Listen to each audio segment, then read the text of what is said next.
Once you have the window installed, once you have it in the opening and you have it temporarily pinned in the opening, we say apply a backer rod to the interior before any shim goes in. Why do we do that? Why would we do that?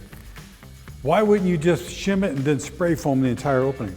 Well, if you put a backer rod in against the back of the nail fin, it instantly gives moisture a path of least resistance. So here you have your nail fin, right?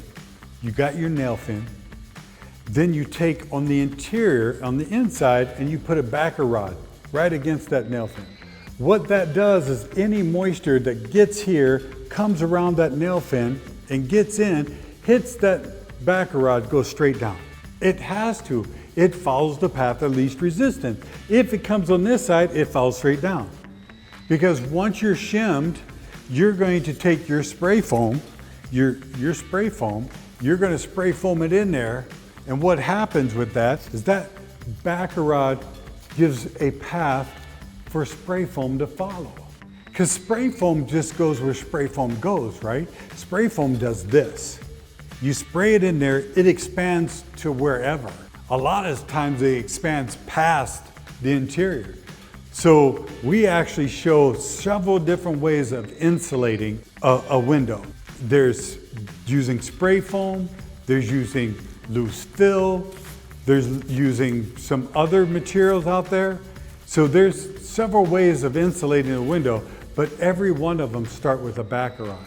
Because no matter if you're using loose fill and packing it in there, you always start with the backer rod because moisture will follow that all the way down to that sill pan that you put in place for water management.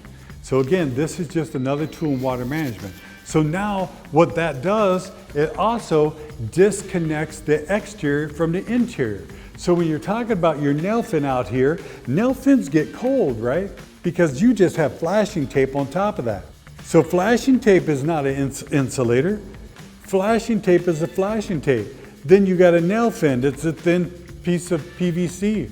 If you put your shims all the way to that nail fin, so if I got a nail fin, this is my nail fin, I'm just going to make this imaginary, this is my nail fin, I got my backer rod, my shims coming all the way against my nail fin, this all the way to the interior of my house, I cut those shims off.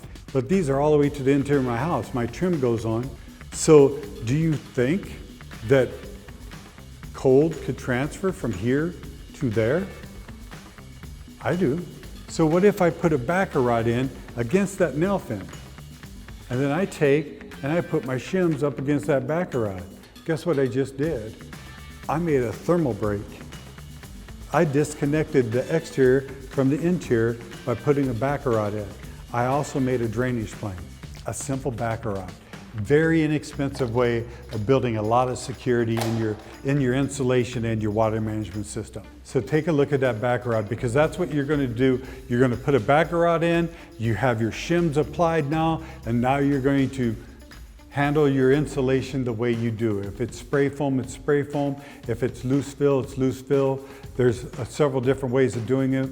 And when you get into the passive house, the zero houses, you got to take more steps to ensuring a proper interior sill because you have now, you put a exterior sill, you got a primary sill, secondary sill, and an interior sill into your rough opening now.